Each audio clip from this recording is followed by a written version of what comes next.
So you've got no money, but you want to learn the basics of marketing. Perfect.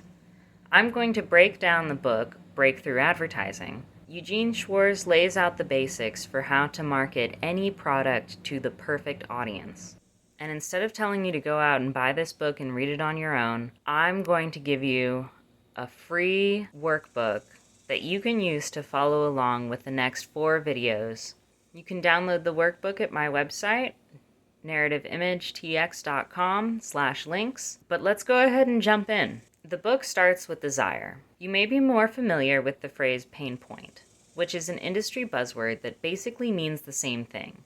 Essentially, all people have wants and needs, and the job of a marketer is to solve the problem that arises from those wants and needs, or at least convince people that your product will. Schwartz breaks desire down into 4 main categories: instinctual, problem-based, educated, and style-based. I will be reading off of a transcript for all of these videos because I want to be able to make good captions and for anyone following along in the workbook to be able to read it without needing to replay my videos over and over, unless they just really want to. Jumping back in. An example of an instinctual desire might be for something like sex or romance. A problem-based desire could be that a person feels unattractive in the styles of shirts that she finds at major retailers. Both of these desires are very long-term. Most people in history have desired sex. The pain of not feeling attractive is also a pretty universal problem. And importantly, people look to solve it by using a tool. New clothes, makeup, plastic surgery. The next 2 types are what Schwartz calls educated, is a desire that is explicitly taught by peer groups, and more recently, influencers. Think the IKEA shark, or earrings increasingly made of stuff that were not ever meant to be earrings. Now, you may be tempted to stop there, but don't. Importantly, the desire is not to have earrings made from teddy bears. The desire is to stand out and express individuality and personal taste. Pez dispenser earrings are only the vehicle used to accomplish this. Style-based desires are more like a trickle-down situation. Maybe you've heard the quote from The Devil Wears Prada about how the top designers a few years before designed cerulean dresses for runway looks. Then the color showed up in other designers and then department stores. Ignoring the rest of that iconic monologue, we can focus on the fact that the desire wasn't to own cerulean blue clothing. Fashion historian Dr. Rebecca Arnold probably said it best. We're drawn to the new and novel, to things that provide a feeling of change and perhaps progress. We also want to belong, to be part of something recognizable. And there's no more obvious way to demonstrate this than through your clothes. While you wait for my next video to drop, think about some desires of your peers or your market, and which categories might best describe them. Welcome back to Breakthrough Advertising. This is Desire Part 2. If you haven't seen the first part of this video, the link is in the comments. Go check it out, get caught up. It would be awesome if you downloaded the workbook that I made specifically to follow along with these videos and with this book, but let's get into it. Products and services are made of 2 things: function and form. Function is your product in action. It's less about what your product actually does and more about how it makes the customer feel. As you're considering the desires of your target audience, go through and list the traits of your product or service. Next, give each a corresponding desire or function that it fulfills. So if I'm a small apparel business, I could be selling a crochet cardigan. The trait of it being crochet could fulfill a desire to be trendy.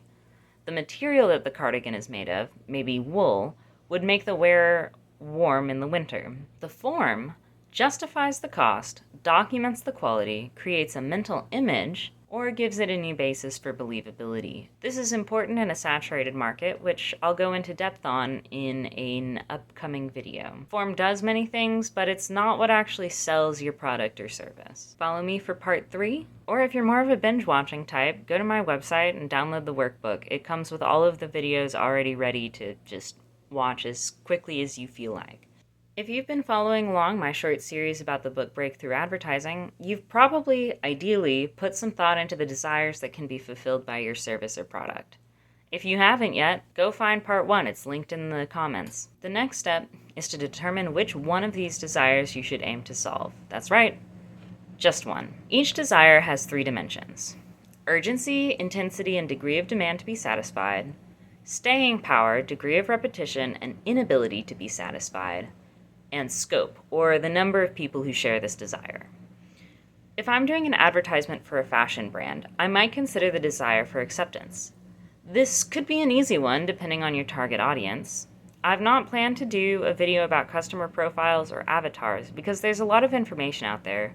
Drop a comment if you want to learn more about how I determine my target audience, but I don't plan to do a video about it. That being said, I might look at my audience of, let's say, potentially impressionable Gen Z folks on TikTok, especially if they're in an environment with lots of exposure to peer groups like in college. Their desire for acceptance is probably pretty high. The degree of repetition and inability to be satisfied are also pretty high thanks to the rise of microtrends. But remember, trends, which we talked about in the first video, are a changing type of desire, which can be really hard to predict. Finally, the scope is likely to be pretty high as well, depending on how niche your business is. The market for unisex graphic tees would likely be much higher than for, say, men's shorts with a 4-inch inseam. Using a spider chart is helpful for comparing the strength of each desire. You can use each arrow to indicate how strong each dimension is for your different desires, and then when you connect the dots, you can pick the desire that is colored in the most. Now, the strategy you're going to use for writing an advertisement that appeals to one of these desires is going to be based on consumer and market analysis. So you know what to do. Subscribe for the next video. The next step in writing your killer headline is to determine the state of awareness of your consumer. At this point, you should have watched the 3 videos that came before this. The link is in the comments. And you should be putting a lot of thought into who your ideal customer is. Even if you don't have any customers yet, you can think about people in real life who would benefit from your product or service. I personally like the customer avatar worksheet from the company Digital Marketer. Drop a comment if you want me to expand on that, but just looking it up will get you lots of good resources on how to build one of these. The key pieces of information you could be focused on at this point are your avatar or ideal customers, goals, values, challenges, and pain points. Based on what desire you've decided to focus on in the previous step, use your customer avatar to make some educated guesses about how likely they are to have heard of your product or service, and then put them on what we'll call an awareness ladder. The 5 levels of awareness are most aware, product aware, solution aware, problem aware, and unaware. And here's what you're going to do with each. If your audience knows your brand and your products and is ready to make a purchase decision, they are most aware. You probably work for Apple or Crocs, and you can basically just rely on the advertising done before. Your headline and basically the whole ad just needs to state the name of the product and a good reason to click that checkout button. Having a bargain is a classic, but you can also get fun with it and foster some brand loyalty by making an interesting ad that gets people excited. If your audience knows about your product but isn't sure if they want it yet, they are product aware. They're likely on Reddit or TikTok looking for reviews. Your job is to show why your product is the best of all of their options. Display the name of your product in the headline, or have your influencer or whoever say the product, and then do one of the following. Reinforce your consumer's desire for your product. Show them how your product satisfies a desire, where and when your product satisfies a desire. You can introduce a new proof, details, and documentation. Announce a new mechanism to better satisfy the desire, announce a new mechanism that eliminates previous limitations, or elevate the product above the competition. If your audience is aware of a desire and that there is a solution, but doesn't know what product can satisfy it, they are solution aware. What you need to do is name the desire and/or its solution in your headline. Prove that it can be accomplished and that your product or service is the best for the job. An example of a popular way to do this is when skincare companies create online quizzes asking you what your skin concerns are, and then the result is a product or set of products that you can add to your cart. Clearly, I'm pretty familiar with the advertising tactics of skincare products. If your audience has a problem, need, or desire but doesn't know how to solve it, they are problem aware.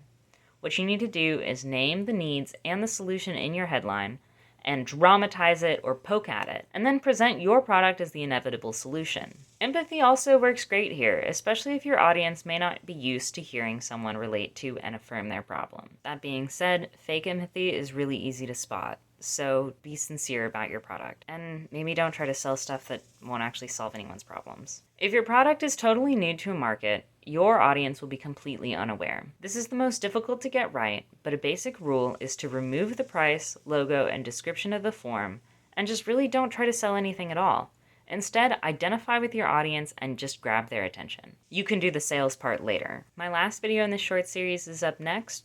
When you're looking to start a new business, one of the first recommendations is to do market research to determine if your idea can actually make you any money. HubSpot has a pretty good market research kit on its website that you can download for free, and they've got some great guidelines for how to do this research if you already have customers. If you don't know who I am, I'm Lee. This is part 5 in my short video series about the book Breakthrough Advertising. If you are new here, go ahead and find video number 1 linked in the comments. Otherwise, let's get back into it. If you've got a brand new business, you'll have to do second or third hand market research. It's not as scary as it sounds. Basically just looking up how people feel about certain products and what the market trends are looking like.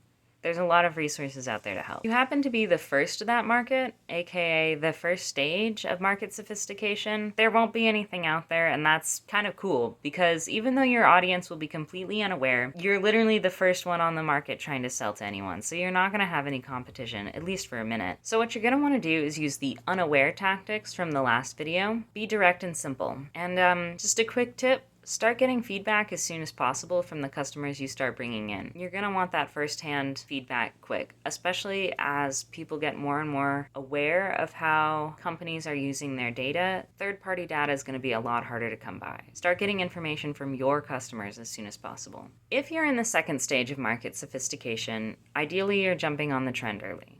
The audience is likely to be aware of problems and the products that offer solution. All you have to do is create a better deal than the company that was there first. But this method won't last forever as more competitors enter the field. At stage 3, there are a lot of products and many offer solutions that don't actually satisfy the customer's desire. To stand out amongst the competition, your headline must move the focus from what the product does to how it does it. This gives it credibility, and this is where knowledge of your product's form really comes into play. In stage 4, the competition is going to be fierce, and describing your product is no longer going to cut it. If you've ever stood in the dental hygiene aisle of a grocery store and looked at like 50 different kinds of toothpaste, all promising whiter teeth, you'll know what I mean. You have to get creative here and find things about your product or service that make it really unique. Yours is easier, quicker, sure, solves more of the problem, overcomes old limitations, or has extra benefits. You can embellish, but never lie. Lying is bad, and when it comes to advertising, it's literally illegal. In stage 5, no one wants to hear about your product. They're over it. Schwartz uses the example of smoking in his book, and it still really stands today. Everyone knows not to smoke, but instead of just throwing the towel in, cigarette companies adapted and decided to keep being evil and giving people cancer. Instead of advertising anything specific about cigarettes, the company just used imagery that preyed upon the desires that had been instilled from the 100-year industry. You couldn't say that smoking was sexy and cool, but you could certainly imply it. Then you get a whole generation of people brought up without the sexy cool imagery of the Marlboro Man types of advertisements, and the companies had to pivot. And so what they did was they marketed vaping to a totally new audience, millennials, and began the cycle again, starting with the unaware stage. If you haven't been convinced to download my workbook yet, I'm not sure what else will change your mind, but I will say that I've got 2 extra pages in there that